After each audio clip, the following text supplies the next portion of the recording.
Почитувани добро вечер, ја отпочнуваме новата сезона на емисијата Став вечерва. Гостин во емисијата Став е доктор Филип Петровски од Демократска фракција на ВМРО ДПМН. Господине Петровски, добро вечер. Благодарам за поканата и поздрав до Кумановци, до мојот роден град. Вечерва ќе поразговараме за најактуелното прашање за во моментов, предстојниот референдум, но пред се да кажеме и да објасниме што всушност значи демократска фракција. Благодарам за прашањето, има доста нејасноти. Она што на некој му се чини јасно, очигледно на други им е нејасно и многу луѓе прашуваат што значи демократска фракција. Затоа што ВМРО ДПМН како партија има многу ригиден, затворен и одамна непроменет статут, кој што партијата ја затвора и ја прави недемократска, ја прави со затворени институции, ја прави недопирлива, јас би рекол на некој начин коза ностра. Значи, една структура која што е затворена сама и одлучува сама за себе. Врвот си го бира, ја бира подлогата и на тој начин може да ги избере тие што пак повторно го бираат врвот. Тоа беше проблем со конгресите на ВМРО, особено изразен проблем на последниот конгрес во Валандово, кој што беше наместен. Значи, поради таквиот начин на затвореност во работата, органите не се проверливи, значи не може да се провери кој како допринесува, нема мерит систем, значи не се наградуваат луѓе по своето знаење, по својата вештина и по докажани квалитети, туку се наградуваат по своја послушност, веднење глава и аплодирање на лидерот. Затоа ние сметаме дека како демократска фракција треба да дојде до сериозни, темелни и далекосежни промени во статутот и да се овозможи лидерот на оваа голема партија, нашата партија ВМРО ДПМН, да се бира непосредно од страна на членството. Такви примери има многу, меѓутоа таквите примери би го отвориле базарот, маркетот, понудата за повеќе кандидати и тука би можеле да се покажуваат, односно да се докажат луѓето по своите квалитети и по својот бекграунд и ако сакате и по својата едукација. Но тоа за сега не е можно и ние затоа се повлековме во демократска фракција. Ние сме дел од ВМРО. Се разбира, ако се определи Мицковски да не исклучи, нека не исклучи. Тие манипулираат со една флоскула дека не сме ажурирани. Секој лидер, односно секој во последниве години и конгреси, буквално го злоупотребуваше ажурирањето на членството, да ги ажурира тие што му се допаѓаат или да ги избреше тие што не му се допаѓаат. Јас сметам дека во една модерна, десничарска и голема партија како што е ВМРО, нема потреба луѓето да се ажурираат, се знае кој е член, кој не е член. Јас во мојот џеп ја носам мојата членска книжка, која што датира од 1993 година. И мислам дека е во најмала рака невкусно и некултурно да Мицковски, кој што дојде пред неколку години во партијата, преку неговите гавази, односно преку џавкачите и плукачите кои што се околу него, кои што му се додворуваат за да напредуваат, да ме прогласуваат за член или за не член. Тоа не може да биде право на некој кој што ќе си го земе лично, тоа мора да извира од статутот. Затоа ние како фракција се залагаме да се демократизира партијата и конечно да заличи на едно уредено општество, односно уредена структура, која што ќе ги привлече луѓето и ќе им даде сигурност дека партијата на тој начин може да ја среди и државата. Ако државата тоне во хаос, вие барате излез. Излезот може да го понуди само организирана структура која што има принципи кои што се непроменливи и не зависат од расположението на тој што ја води партијата. Демократска фракција е една од 30 организации кои што го подпиша меморандумот за стратегиска соработка за бојкот на референдумот. Зошто сметате дека е потребно да се бојкотира референдумот? Пред неколку дена подпиша уште 30 организации, сега се веќе 60. Добра вест е што дојдоа со своје властување представници на 20 организации од Австралија. Подпиша и Бојда, значи македонците муслимани, подпиша една српска организација. Значи фронтот е отворен. Јас се надевам дека до 30 септември ќе видат над 100 организации кои што го поддржуваат бојкотот. Многу е просто. Бојкотот е единствено можно решение на овој небулозен референдум. Референдумот ја укинува државата, ќе ги укине нашите посебности, ќе го смени нашето име и претендира да го промени уставот, со што е загрозен нашиот идентитет и е нејасна иднината. Ако сакате, за да се произнесе нашиот граѓанин, македонецот, дали е за ЕУ, дали е за НАТО и дали е за договорот со Грција за промена на името, треба да се организираат најмалку 3 референдуми. Затоа што едно е НАТО, кој што е воена организација, едно е ЕУ, кој што е економска структура, и едно е договорот со Грција, и тие се посебни. Не можете вие да ги ставите во едно. Башка од озгора на се, во референдумот никаде не стои дека името ќе се промени во Северна Македонија. Коректното прашање на кое што граѓаните би требале да се произнесат, дали сте за промена на името на Македонија и да се викаме Северна Македонија. И тука ќе го добиеме најточниот одговор како размислуваат граѓаните. Од друга страна, некој може би сака да сме член во НАТО, а не во ЕУ. Некој може сака да сме, не е милитантен, сака да сме членови во ЕУ, а да не сме во НАТО. Некој може би сака да сме членка и на НАТО и на ЕУ, но да не се договориме со Грција. Значи се создава една забуна, еден конфликт кој што граѓаните не може да го разрешат со одговарање на ова прашање. И затоа треба да се бойкотира ова прашање. И јас мислам дека со пропаѓањето на референдумот ќе имаме една прво политичко тресење, би требало да падне владата и би требало да се оди на брзи предвремени избори, во кои што предвремени избори, ако се коректни партиите, кои што се залагаат за промена на името, еве на пример Социјалдемократскиот сојуз, би требало да си го променат своето име пред изборите во Социјалдемократски сојуз на Северна Македонија. Партијата на Љубе Бошковски да си го смени името во Обединети за Северна Македонија. Така ќе ја пратат пораката дека тие навистина се за Северна Македонија до своето членство, своите поддржувачи, и тие на избори ќе видиме колку гласови ќе им дадат. А ВМРО ДПМНЕ со Мицковски, ако е за Северна Македонија, исто така треба да се смени името во внатрешна Северно-македонска револуционерна организација. Јас не сум за тоа. Сметам дека не треба да се смени името. Ние можевме на друг начин да реагираме низ овие години и требаше да бараме алијанси, да бараме сојузи на Балкан, да бараме начин да се зближуваме со некои држави, дали е тоа Србија, дали е тоа Бугарија, дали е тоа Грција, требаше да се развиваат работите на друг начин. На овој начин, со понижување, каде што, да речеме, Меркел, Столтерберг и другите ни велат патот ви е преку Атина, но не е загарантирано. Никаде не стои дека ако ние го сменим името во Северна Македонија, веднаш ќе влеземе во НАТО и во ЕУ. Со ЕУ немаме започнати ниту преговори. Преговорите ќе траат по мое видување, а еве добро е што веќе овие емисии остануваат и како историско сведоштво, минимум 10 години. Ако започнат. Од друга страна, нејасно е иднината на Европската унија за 10 години. Веќе Британија ја напушти, има големи трзавици во Европска унија, тоа е поле на моја експертиза. Јас предавам меѓународни организации и право.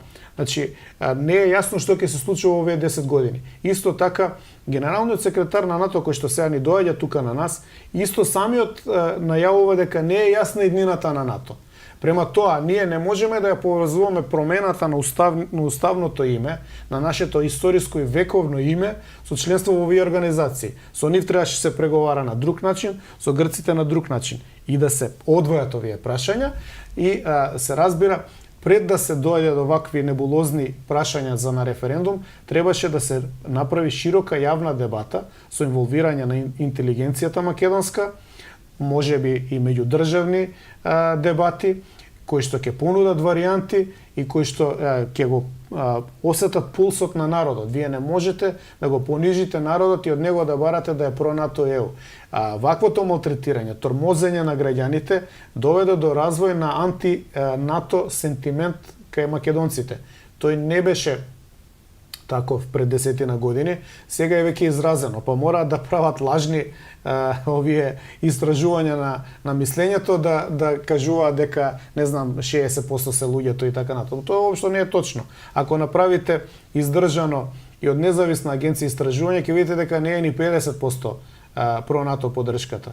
Така што, наместо да се работи на тоа да се објаснуваат овие феномени и нашите потреби да се градат демократски, ние сакаме на сила да прогураме нешто и нормално е да се јават вакви реакции. Доколку не се почитува сентиментот, мислењето на народот, Тоа ќе доведе до понатамошно цепање, делење на општеството, ќе доведе до групи кои што ќе мислат дека се, нели, победници и поголеми групи кои што ќе мислат дека се поразени. Ќе се направи цепање понатамошно меѓу македонците и албанците. Албанците кои што се представуваат за експлозивни НАТО партнери во државата ќе бидат триумфално расположени. Се разбира, преку НАТО тие гледаат еден друг пробив, една друга магистрала, обединување на албанските територии, што е посебно дополнителен проблем за Македонија како држава, но и македонците како народ. Така што ова брзање, ова гурање на ова прашање создава многу повеќе проблеми отколку што решава проблеми. Во меѓувреме отпочната и кампањата под слоганот Македонија бойкотира, која што се спроведува од врата до врата. Кажете ми, на каков прием наидувате кај граѓаните? Дали ве подржуваат? Сваќаат ли пораките? Да, најголем дел од народот е определен, веќе е завршено, предолго трае оваа ноќна мора и луѓето веќе имаат свој став. Најголем дел ќе бойкотират референдумот, доколку не биде фалсификуван, нема да успее. Јас сум сконцентриран на изборна единица 4 и 5. Тоа е од Крушева па се до Струмица, преку Кавадарци, Неготино, Гевгелија, Прилеп, Битолско, Пелагонија и така натаму. И ќе одам од врата на врата да се видам со луѓето, да појаснам. Материјалите се готови. Тие јасно објаснуваат како треба да се постапи. Ние, за жал, имаме контрапропаганда на теренот. Контрапропагандата објаснува дека, таа е предизвикана, односно структурирана од страна на господинот Заев и некои соработници што се представуваат како опозиција, а се блиски до Мицковски. Имено што прават? Тие велат дека треба да се излезе на референдумот, да се гласа против, бидејќи Заев изјавил ако изгуби на референдумот дека ќе даде оставка. Тоа е повеќе од јасно дека е лага. Барање на оние гласови кои што би бойкотирале да излезат да гласаат против за да се направи цензус. Најверојатно е дека, јас сум 100% сигурен дека цензус нема да има. 900.000 народ нема да излезе на 30 септември и по моје длабоко убедување не треба да излезе.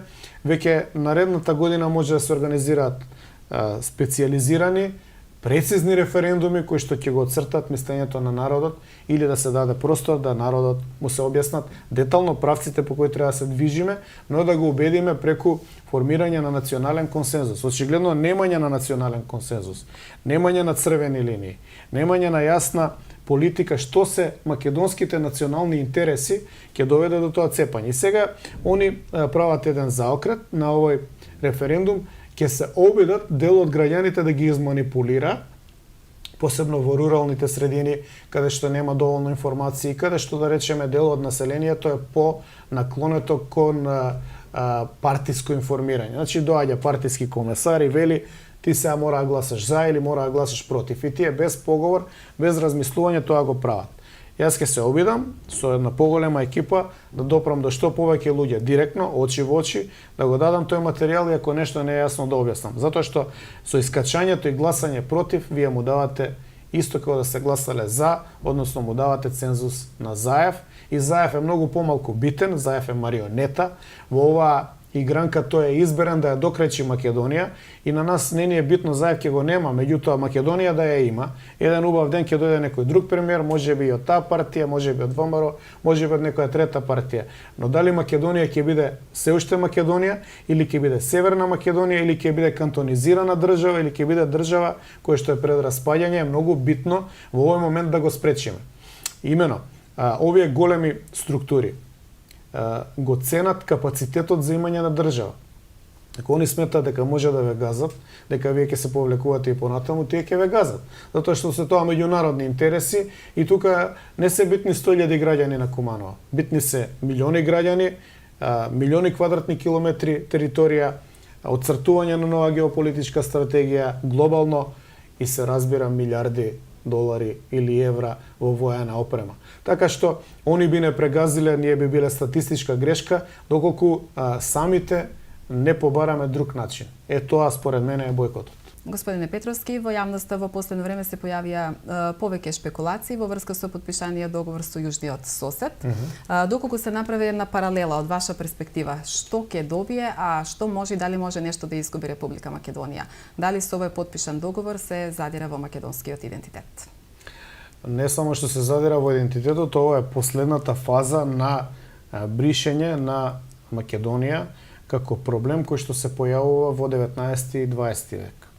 Многу малку луѓе сметаат, не знам, можеби тоа е недостаток на информации или едноставно игнорирање на работите, дека историскиот контекст има своја битна улога во ова што ни се случува денеска. Јас секој пат го појаснувам она што ни е проблем со Грција на следниот начин. Во 1913 година Македонија беше поделена.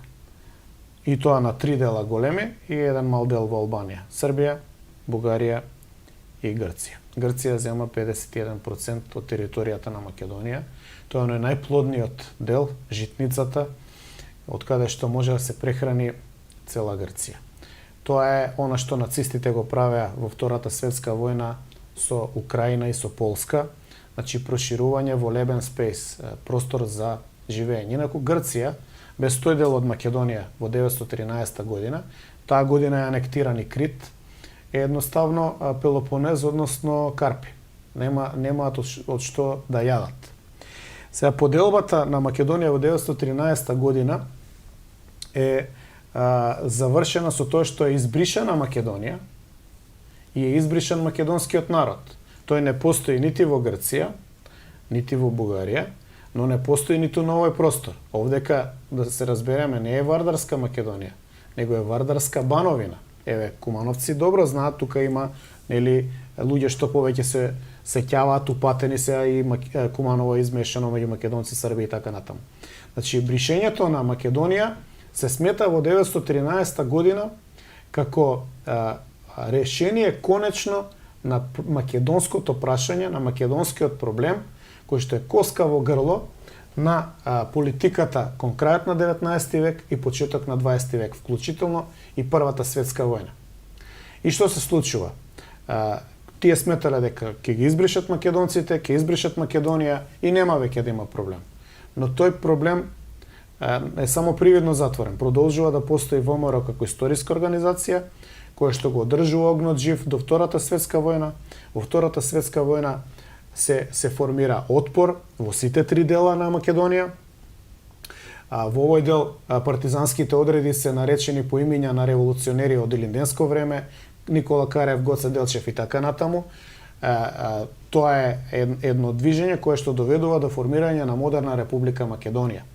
И модерна Република Македонија немало да остане само на овој дел. Тито има договор со Димитров да се врати и Пиринска Македонија, или како дел на репарација, или едноставно на македонците да им се дозволи да се изјаснуваат како македонци.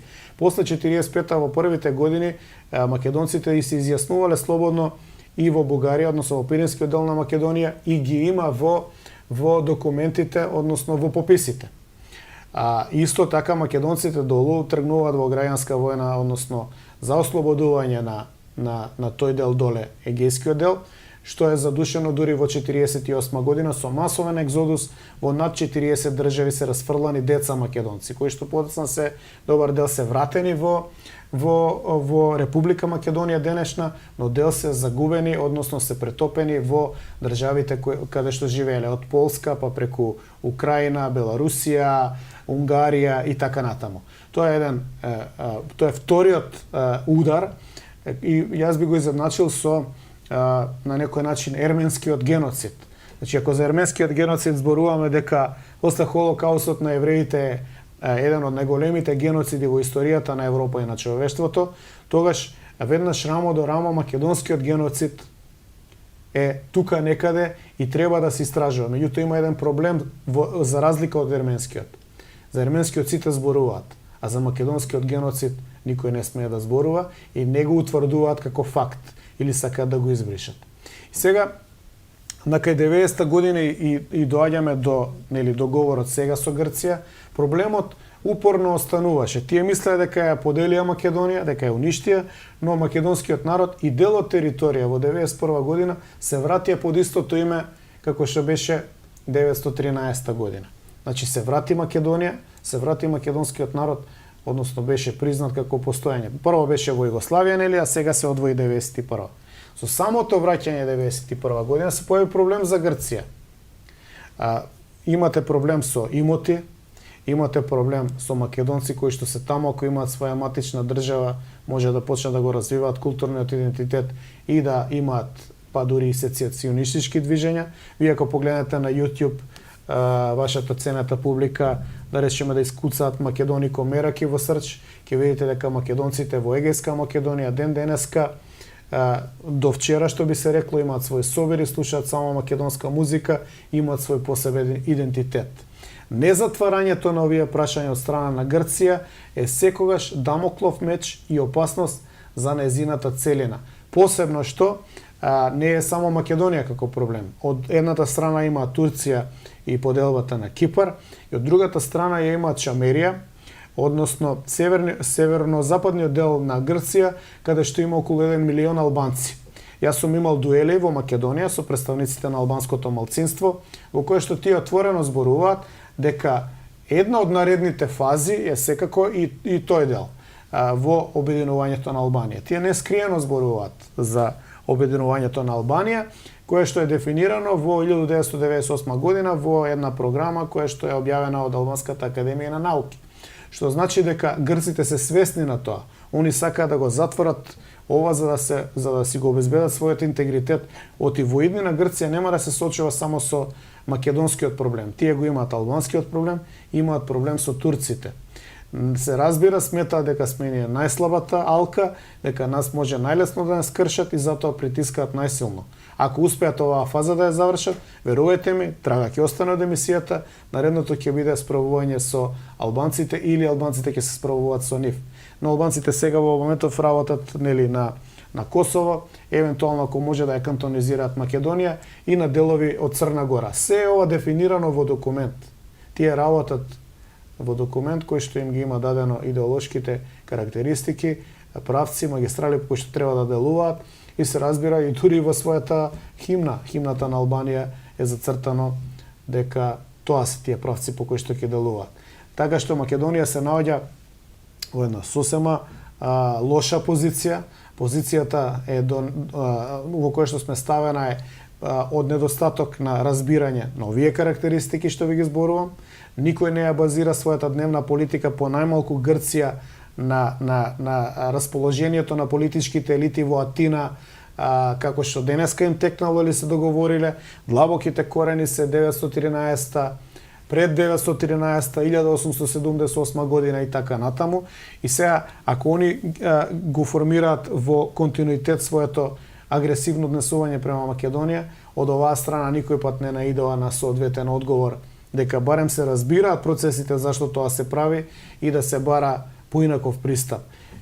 Во спротивно, дојдовме на ова дередже, значи нашите елити од желба да се додворат на странските фактори, прифаќаат се, дури не убедуваат, овие активистите на Заев зборуваат од врата на врата, никогаш дека немало Македонија. Значи, сега ќе сме го сменели името од Фиром во Северна Македонија, ќе сме станеле сега Македонија. Јас сакам да го оспорам тоа.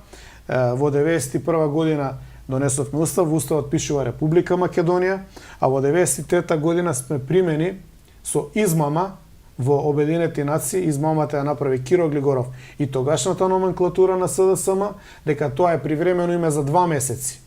Се разбира, тоа не се оствари, остана до ден денеска и сега го користат како нивен аргумент нивното предавство од 1993 година. Секогаш бевме Република Македонија и треба да останеме Република Македонија. Ќе бидеме сметани за палјачо на меѓународната политичка сцена. 140 држави не признаваат под уставното име и сега би требало да ги известиме дека сме го сменили уставното име и сето што го правевме во 25 години не важи. Затоа мислам дека единствена можност ни е пропаста на референдумот, расчистување на политичкиот хаос, расчистување со корумпираните политички елити и на лево и на десно и едно народно собрание, народот да избере своји првенци кои што овие работи на друг начин ќе ги постават. Колку и да боли. Нема држава без болка и без мака. До сега повеќе универзитетски професори, но и ВМРО ДПМН предлага владата на Република Македонија да побара мислење од Венецијанската комисија за амандманите на Уставот на Република Македонија, што ќе произлезат од договорот пред нели да ги достави до собранието. Кој е вашиот став во однос на овој предлог? Јас ви кажав, ова собрание на мене ми делува како политички циркус. Менуваат страни пратеници, се зборува за подкупени пратеници, имаме притворени пратеници, имаме пратеници под кривични пријави. Ова е се, само не правилен, чист политички репрезент на мислењето на народот. Собранието е некомплетно. Јас ќе ве предизвикам да кажете 20 до 30 имења на пратеници и верувам дека гледачите нека се замислат, нека кажат 30 имења од овие 120. Никој ниту ги знае пратениците, тоа се политички анонимуси, корумпирани луѓе, неедуцирани луѓе, прибрани по партиските ходници како послушници, можеби со подпишани меници за послушност, доколку откажат послушност, да им бидат активирани мениците и да им се одземе имотот, кривични пријави, повторувам, притворени пратеници. Ова е се, само собрание не, а треба да одлучи за иднината на мојот син или на наредните генерации после него. Јас велам не, тоа собрание да си даде оставка комплетно. Тоа можеше да го предизвика ВМРО ДПМН. Цела година ги повикувам пратениците на ВМРО ДПМН и во оваа прилика ќе ги повикам да си дадат неотповикливи оставки и да не учествуваат во националното предавство. Затоа што ако го верифицираат, тие ќе бидат исто и со другите корумпирани политички елити. Мора да се случи слом, крах на овој поставен вака систем и да се изберат вистински представници на кои што народот ќе може да им се обрати.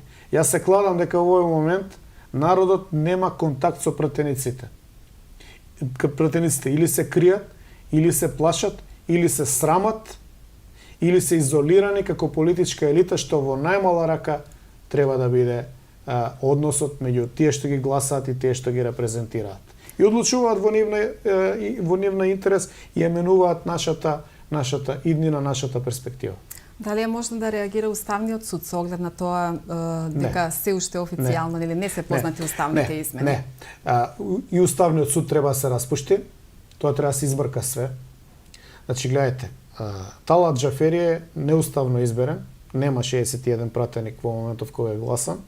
Поднесени се иницијативи, за жал ВМРО ДПМН не ги поднесе тие иницијативи, излажа. Мојата партија рече дека ќе поднесе иницијатива, ќе го оспори, требаше тоа да го направи, но тоа не го направи. Нашата партија, врхушката, нашата политичка елита е исто така корумпирана како елитата на господинот Заев. И буквално иницијативите стигнуваат од други луѓе до Уставниот суд, но Уставниот суд не реагира. Овој Уставен суд е се, само не Уставен суд на Република Македонија. Ова е исто така структура која што е, бидејќи е мало тело, лесно подкуплива. Постои еден уставен судија кој што бил соработник на тајните служби, јас го знам по име и презиме, соработувал, работел против македонците во Кичевско, сум читал документи, работел на етногеноцид на македонците и селување во 70-тите и 80-тите години и тој човек е уставен судија. Тој човек нема да реагира за да ја заштити Македонија, затоа што албанците со Северна Македонија и промена на идентитетот на македонците, а зачувување на нивниот идентитет гледаат шанса за кантонизација и понатаму поделба на Македонија. Јас велам, се што сум ви кажал денеска во емисијата, дај Боже да не е точно, јас да сум шарлатан, отколку јас да бидам во право, а Македонија за 10 години да не постои.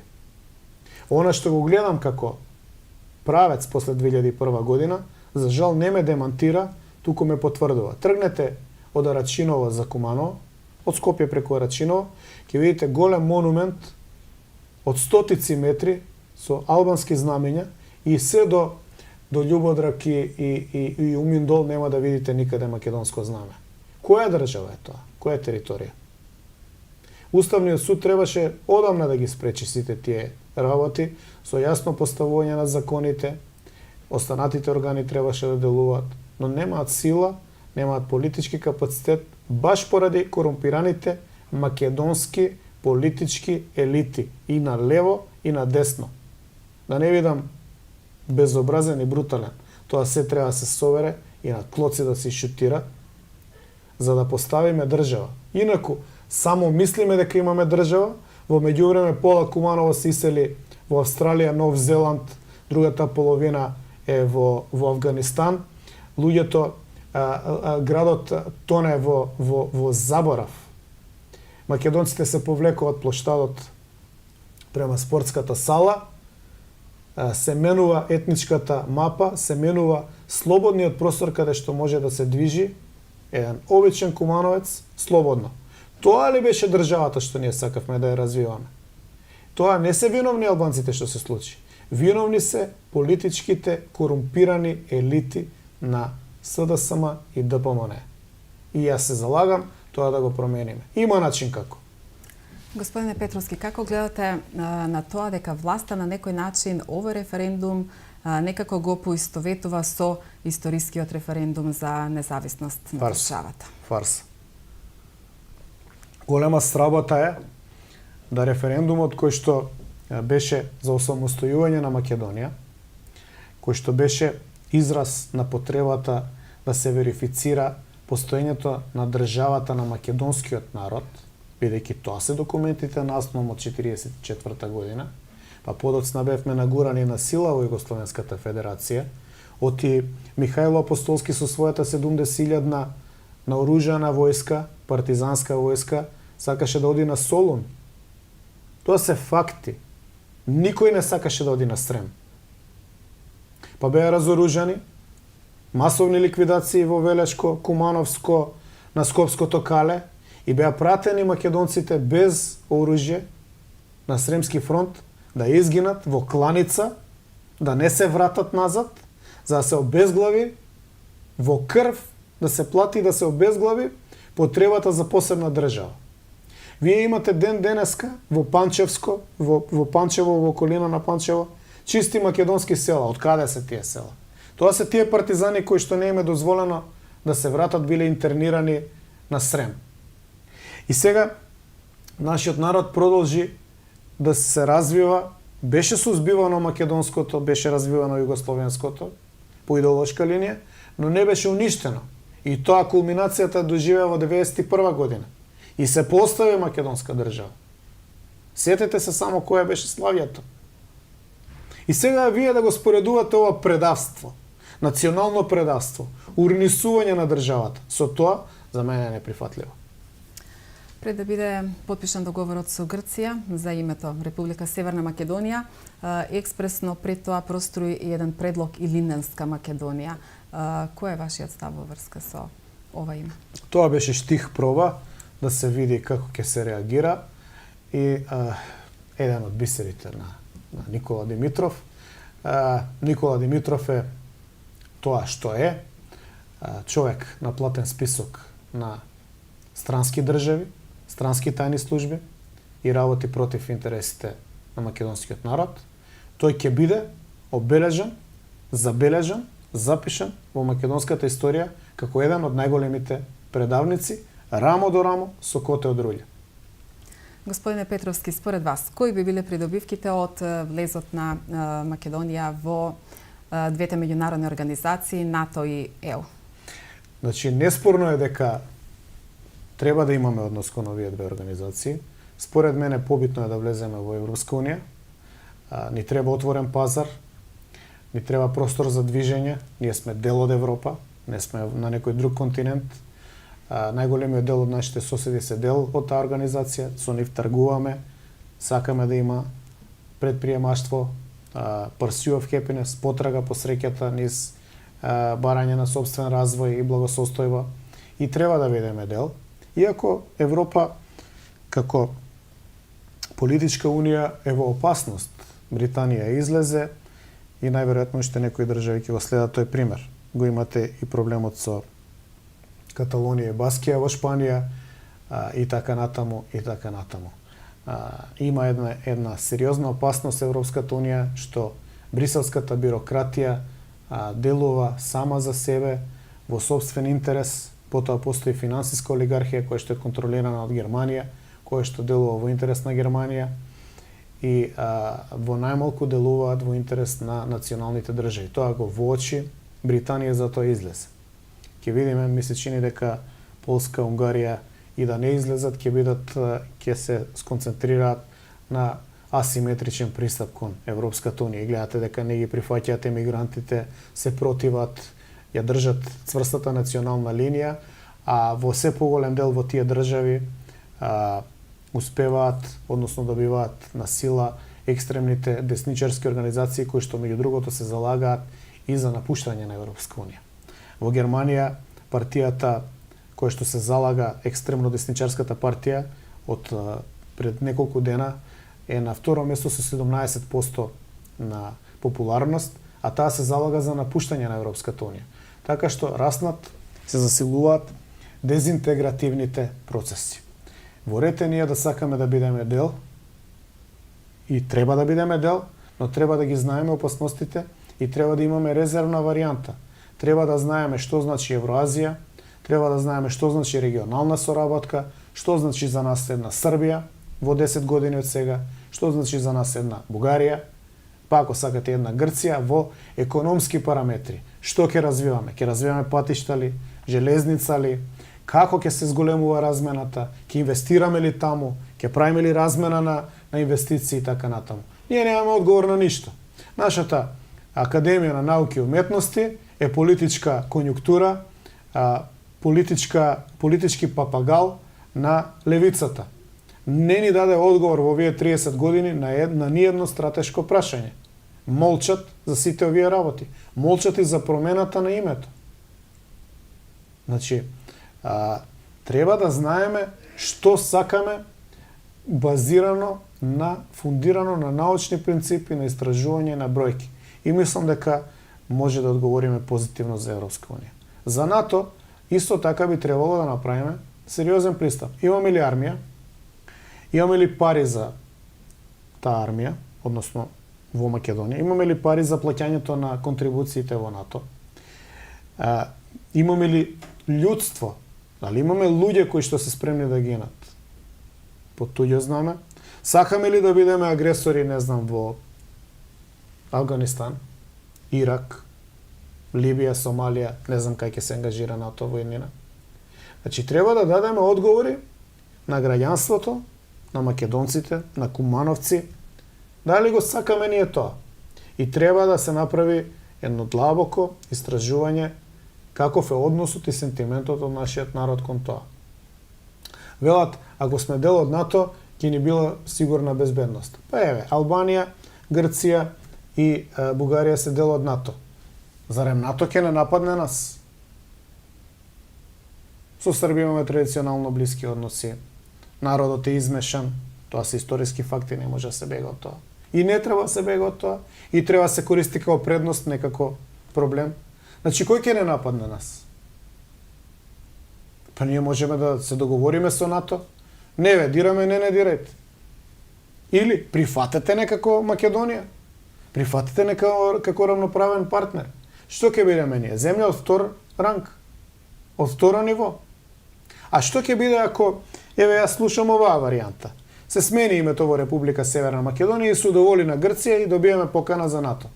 Знаете дека постои можност Турција да стави вето на приемот на Република Северна Македонија во алијансата, бидејќи ја признава Република Македонија? И што ќе бидеме ние? Монета за подкусурување? Држава за вечен подсмев? Ако ние самите не се почитуваме, веруете, ни Турција, ни Грција, ни никој друг нема да не почитува.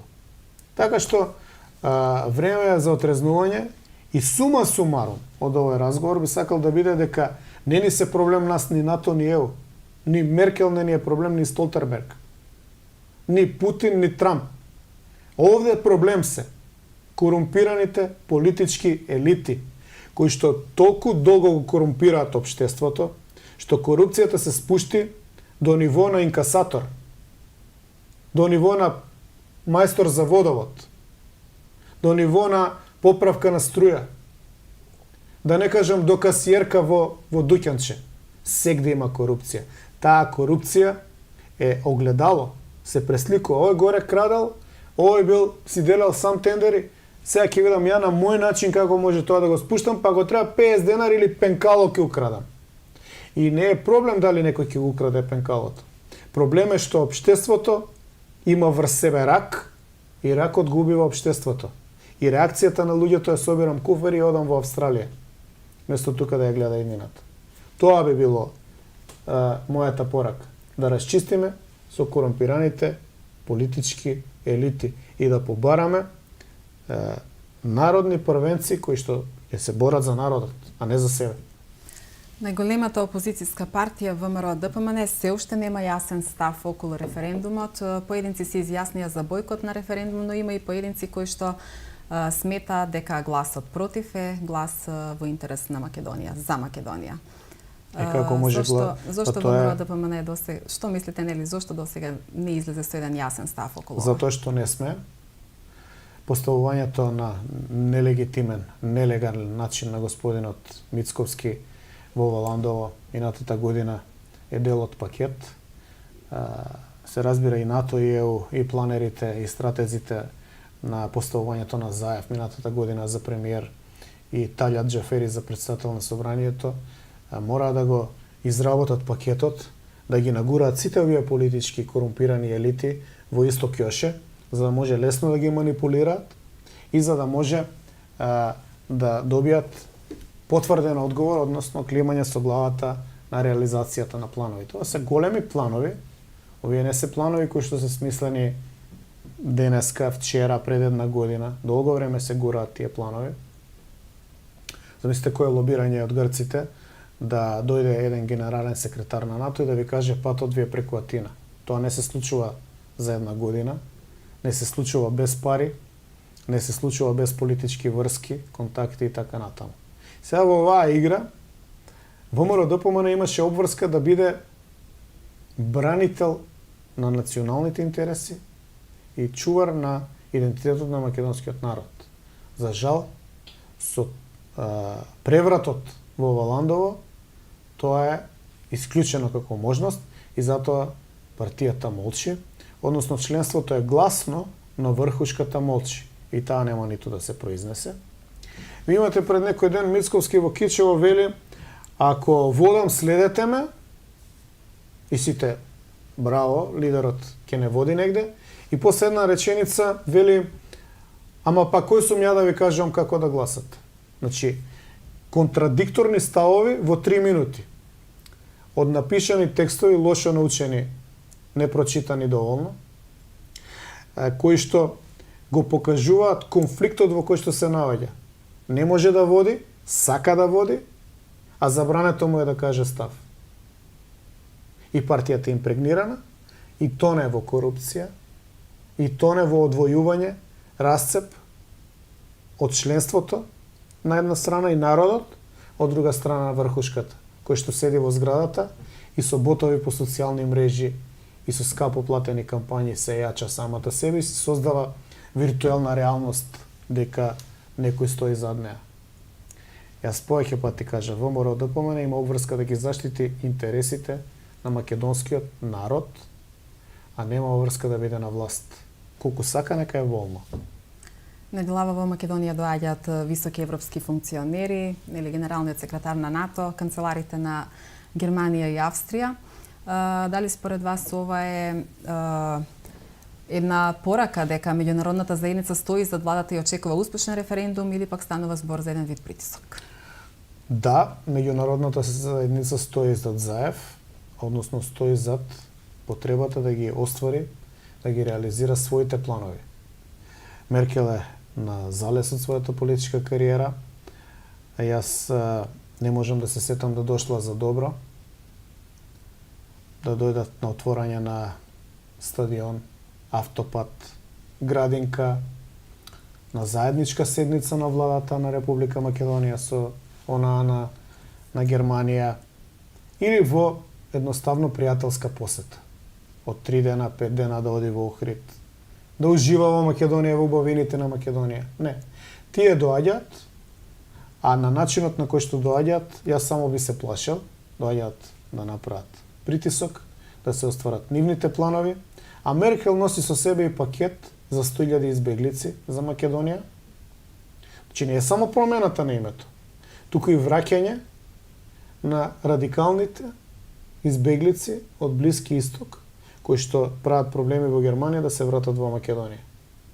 Тоа е погубно и може да предизвика во 5 до 10 години промена на етничкиот состав, но и на религискиот состав на Република Македонија. Јас би се загрижил. Истото и Курц. Значи, и Курц го има проблемот со избеглиците. Тие во обланда ќе го завиткаат тоа дека Македонија како северна ќе готово стана членка и на НАТО и на ЕУ, но ќе не ги нагураат назад избеглиците. Знаете дека се прават кампови низ Македонија. За жал, на овој начин не ни е светла идејата. Денови низ повеќе градови во повеќе градови низ државата се одржуваат трибини насловени излези за Европска Македонија. Таква трибина се одржа и во Куманово, на која министерот за надворешни работи Димитров ги повика граѓаните на Куманово да дадат подршка на референдумот. Како ги коментирате ваквите трибини? Па ги гледам трибините, има по 50-100 пензионери и многу беше индикативно таа една бабичка што рече: на времето била за Тито, сега е за Заев, а нашите деца треба да идат во НАТО. Јас не би сакал да звучам преиронично, но факт е дека учесниците на тие трибини ниту знаат кај се, ниту знаат зошто се, ниту имаат одговор на овие прашања кои што вечерва ги загатнавме. Тоа се или некои партиски активисти, или родители на некои партиски активисти и функционери кои што мораат да бидат таму и да седат. За жал, тоа е политичката слика која што ја гледаме од таа страна. Тие трибини немаат подршка, народот не ги поддржува овие политики и ако му се дозволи слободно да гласа на изборите, СДСМ ќе доживее дебакл. Демократска фракција на ВМРО ДПМН е за бойкот на референдумот.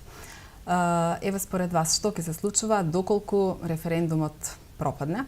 Или обратно, што ќе се случува доколку референдумот успее?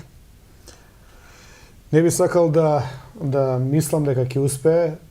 По она што го имам како сознание, мислам дека ќе пропадне, доколку не го наместат. Голема опасност е местењето, посебно во чистите албански средини, каде што може да се пунат кутиите. Јас го знам методот како работат, односно што прават таму и што е правено во последните 25 години. Се надевам дека нема да бидат толку очајни да дојдат резултати со 100% изгласано. Оти се знае дека не повеќе од 35 до 40% од гласачите во албанските средини се во Македонија. Поради тоа што имат тројни државјанства во Косово и во Албанија и физички не живеат тука, и поради тоа што дел од нив се во надвор од Македонија, Западна Европа и така натаму. Така што гледам дека не може да успее референдумот. Македонците немаат ни 30% најава дека ќе гласат. И доколку пропадне референдумот, тоа ќе биде шок. Ќе биде шок за Меркел, ќе биде шок за Курц, ќе биде шок за Заев, ќе биде шок за Мицковски, сите ќе бидат здрмани и може да се појави првичен стрес и политичка несигурност. Затоа велам, супер, распуштање на собранието, нови предвремени избори, треба да се смени законот за политички партии, треба да се смени изборниот модел, комплетно државата треба да прогласи ремонт за да дојдеме до некаква ситуација од која што ќе почнеме да се оправаме, отитонеме секој ден. Си делат тендери во 4 очи, децата тргнаа во школа, немаат учебници, тотален хаос. Државата, значи, се сконцентрираа на агендата поради која што ги донесоа на власт, на сила ги донесува на власт. И воопшто не се гледа квалитетот на животот. Никој не се грижи за тоа дали некаде има вода или нема вода, дали некоја улица има дупка или нема дупка, дали децата имаат учебници, квалитетот на здравството да не го спомнувам. И нормално народот бара чара да се иселува. Тоа треба да се спречи. Може да се спречи со богами радикален рез. Доколку успе? Се молам на Бога да не успее. Господине Петровски, пред самиот крај на емисијата, која е она порака која што ќе упатите до граѓаните на Република Македонија? Да не дозволуваат да ги заведе пропагандата во овие 20 на дена пред нас, да не излегуваат на овој срамен, антидржавен, антизаконски, антиуставен референдум, да го сочуват интегритетот и достоинството, да бидат ведри, заедно можеме да дојдеме до подобри времења, заедно ќе ја градиме Македонија на друг начин, да ми помогнат да расчистиме со корумпираните политички елити, да појдеме со едно народно собрание да смениме се. Оти вака веќе не може. Господине Петровски, ви благодарам уште еднаш на За гостувањето. поканата и поздрав за Кумановци. Се надевам дека соработката ќе продолжи или во некоја следна прилика Тука ќе сум во секој поразговараме и за сите други Во теми кои секој што време. ќе бидат актуелни. Ви благодарам уште еднаш. Вие, почитувани гледачи, останете со програмата на Телевизија Плюс. Се гледаме за 2 недели. Пријатна вечер.